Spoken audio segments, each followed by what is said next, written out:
I figured since I didn't play for almost a month, that I would use the most romantic, satisfying song of all time with the saxophone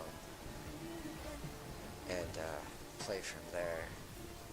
But I had joined this game like a minute into it, so I wasn't expecting to be like really kicking ass. But I've played 6 games over the course of the night, and I've won all but one. So I was like, well, let's just keep going. And then I just decided to change the music over to something that I was like, what's going to just sound really good in the background? And play from there. And some of these plays that are in this game are just so brilliant. And I really thought that shot was in. I'm actually dubbing over today. I don't normally dub over. I rarely ever do.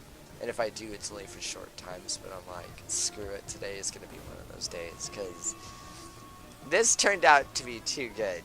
I was just like, man. But they were too rookie-like. So I kind of feel like it's a little bit shameful for beating them up. Because even as the thing is, I was talking through the entire game and didn't realize my mic was muted at the time. So I have to do this instead. And now it's like, okay, I'm going to rewatch my game and see what happens. And you have no idea how excited I was every time I just shoved one in like that.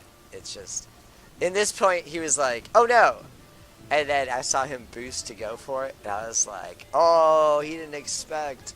You know, that's one of those things. It's so interesting that, like, I've been watching a lot of, like, Rizzo, Cronovi, um, and all those guys that, John Sandman, all those guys that play all the time.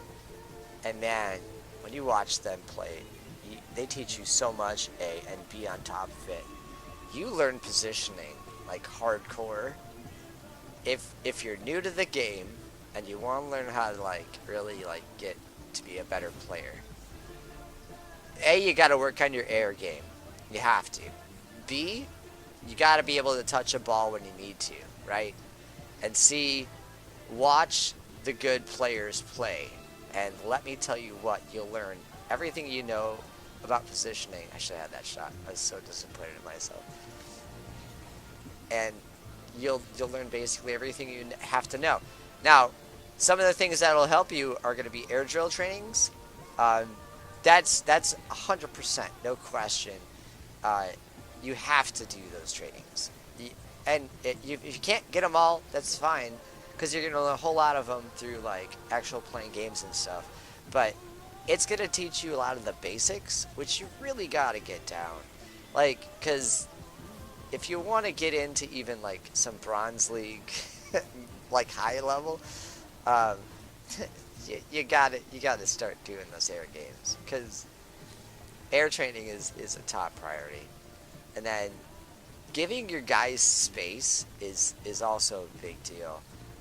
It's like, give him, like, from the point of goal to the point of the corners, right? Give him about that much space until you realize you have an opportunity to take a shot, or push a ball, something like that.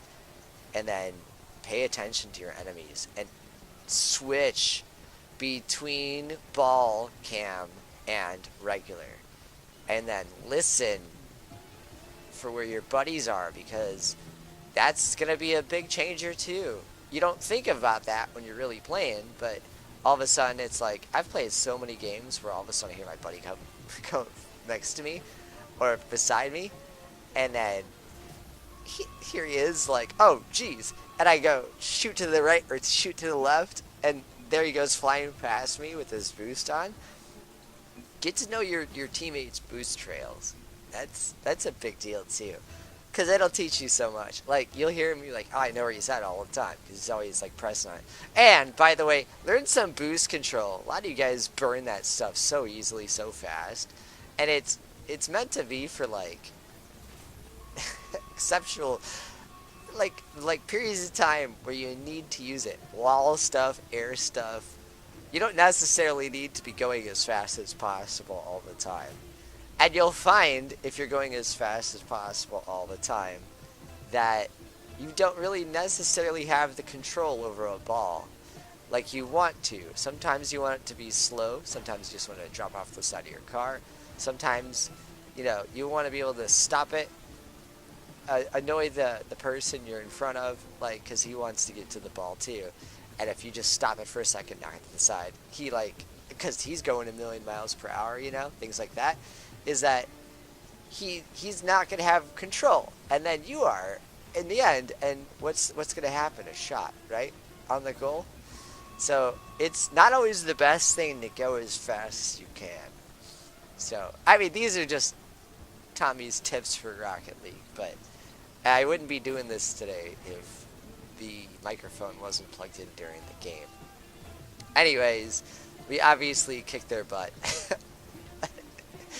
And I think they were kind of newbie players either way, so I feel kind of bad doing it, but at the same time, I hope you learned a little bit of something off of, like, the conversation. So, have a great night. Love you guys. Play fun. Have fun.